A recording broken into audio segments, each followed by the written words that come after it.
Welcome back to the FlipNerd.com REI Classroom, where experts from across the real estate investing industry teach you quick lessons to take your business to the next level. And now, let's meet today's expert host. Hey everybody, I'm Jim Huntzicker, founder of Real Estate Investor Academy, and I'll be your host for today's REI Classroom. Now, today's topic, we're going to go over getting deals out of the MLS in a market with low inventory. This show is sponsored by PassiveRental.com. You know, I see people all the time that, because I teach how to use the MLS to get deals to flip. I've been doing it for 8 years. And I'm a licensed agent, here in Illinois. And people, whenever they find out that I use the MLS to get most of my rehab deals, I hear two things all the time. Either there's no good deals in the MLS, or the MLS is too competitive. Now, you think it's too competitive for all those non-deals? All that tells me is they just lack the education it takes, to get the best deals. I wasn't always a master at using the MLS to get properties. I started out as an agent, started working with investors, realized I was on the wrong side of the transaction, and then I started to become an investor myself. But the reason I have such a good understanding of the MLS is because I was an agent first, and more importantly, I knew how to talk to the agents, and that's probably the biggest thing here, and why I still have so much success. I've been doing this since 2008. So all the way through the downturn, all the way back, when the market picked up again, this stuff works in any kind of market. So if there's a lot of inventory, low inventory like we're experiencing now, there's still plenty of ways to get deals out of the MLS. So, in markets right now, it's more challenging. When we see low inventory levels, it's more of a seller's market. There is still plenty of deals in the MLS. In fact, I got 3 deals in just over a week, last month. And either way, it doesn't. The biggest keys to success in the MLS in a low inventory market are 2 things. Speed is probably the most important, but communication is also very important. What you say to the agents on the deals, and so how you position yourself as an experienced investor, making sure they understand that you're not going to back out. If it's a brand new deal and they have 3 or 4 offers, sometimes the highest dollar amount is not always the most important thing, especially to estate sales, because they're worried about, they just want this thing to close. It's their family house, or their mother or father had just passed away, and they don't want keep this house in the market for a long time. They want people trampling through their house. And so, don't assume that the highest cash amount is what they want. They want no trouble after they accept an offer, more importantly than the highest amount. Now, I will tell you, literally half the time on estate sales, on brand new listings, I'm not the highest cash offer, and I get them to accept my offer over others. And that's just because I'm educating the agent. And kind of what I'm doing there is giving the agent some dialogues as to what to bring back to the seller. Because again, in the MLS, you don't get to talk to the sellers. You only get to talk to the agent. Now, I'm an agent, so I can say this. Most agents suck, frankly. The average agent in the National Association of Realtors only does 3 deals a year. 3. That is a fact. So when knowing this is very important, because they are an expert. Somebody hired them, and they're paying them lots of money to sell this house, but they don't really know what to say to them. So I don't talk to them in a condescending way, but I give them all the dialogues, and I plant all the seeds so they can look like a rock star coming back to their client saying, hey, we got 3 offers, but this guy Jim, he's got this offer, and he's not the highest one, but here's the thing: he's waived the inspection. And the other 2 offers that are higher didn't waive the inspection. And what he said is, he's been doing this for a long time, and we can just schedule the closing after you accept his offer. And what a lot of these offers do, the ones that might offer your list price or over, once they got you under contract, and I'm sure they didn't waive the inspection period, which they never do. And so now what they do is they'll ask you for a $20,000, $30,000, or $40,000 inspection credit, and that's how they get the price down. But you're already under contract, so oftentimes people will settle in the middle and take a $20,000 reduction just to be done with it.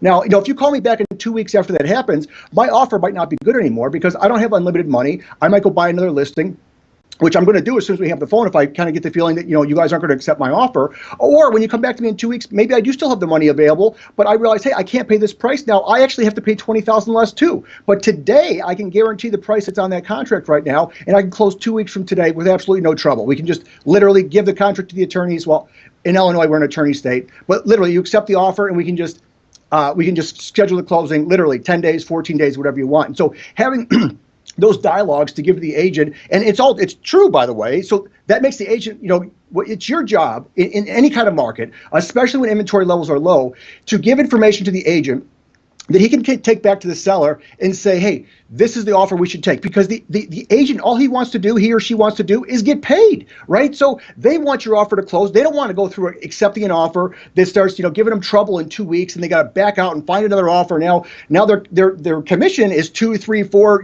weeks out, maybe a month and a half from what they thought it was. So it's in their best interest to take the offer that's actually going to close too. So this process is really just education. And so that's the communication that's very important there, but also speed. Now, 2 of the deals that I mentioned that I got 3 deals in just over a week. 2 of them were brand new listings. In fact, they were only about a mile away from each other. And funny thing, I got back to my office from looking at the one, evaluating the one, called my assistant saying, hey, put this offer in. I literally get back to my office and I'm starting work, and I'm like, another new listing came like literally a mile away just in the time that I came back from the other one. So I jumped in my car and went back and saw it immediately, because these listings, and that one was way underpriced, very rare in today's market, but it was.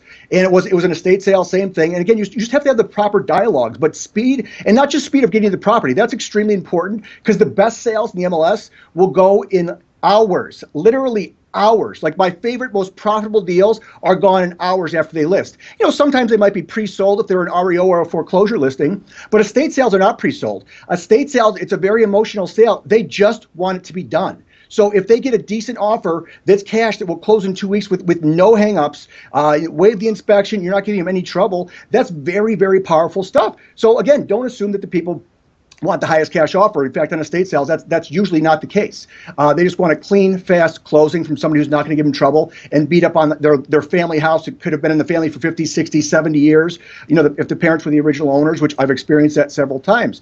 And speed also, you got to be able to evaluate them quickly, you get the offer in quickly, get to call the agent quickly. Like, you never should ever submit an offer in the MLS without calling the agent first. Never. I don't care how low it is. And people always ask me, because my record's actually 32%. So people always ask me, how do I get my lowball offers accepted when I do submit offers that are lower than the list price? And it's very simple. There's a mindset here, and you just have to change it real quick. It'll be very easy for you. I have never submitted a lowball offer in my life. And the reason I'm able to call the agent so confidently when I do, before I submit an offer that's lower than their list price, is because my offer is congruent with the current condition of the property. Just because they have it overlisted doesn't mean I have to pay overpriced for it. And so again, that's another part of the education process. So, in any kind of market, it's important to have speed and proper communication to get the best deals and the most profitable deals in the MLS. But even more critically important in a market where inventory levels are low, and when the market gets up and the market starts picking up, lot more investors jump into the market. This is actually the wrong time for them to do that. However, that's what always happens. So, here we are, and we have low inventory, but still, you could still get deals. You just got to have speed and proper communication. So I hope you enjoyed this training in the REI classroom. We'll see you in the next training. For more information from me, you can always see me at www.realestateinvestoracademy.com. PassiveRental.com is your source for turnkey, done-for-you rental properties.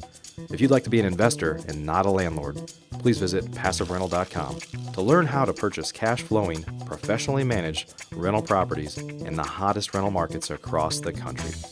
We can also help connect you with financing for your next property. Invest the easy way today and get started by visiting PassiveRental.com. Please note, the views and opinions expressed by the individuals in this program do not necessarily reflect those of FlipNerd.com or any of its partners, advertisers, or affiliates. Please consult professionals before making any investment or tax decisions, as real estate investing.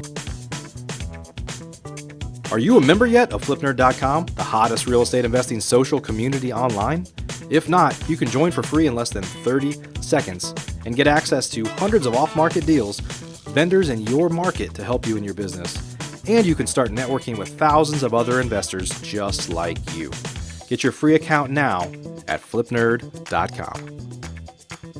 Please check out the FlipNerd family of real estate investing shows, where you can access hundreds of expert interviews, quick tips, and lessons from leaders across the real estate investing industry. They're available at FlipNerd.com/shows, or simply search for FlipNerd in the iTunes Store.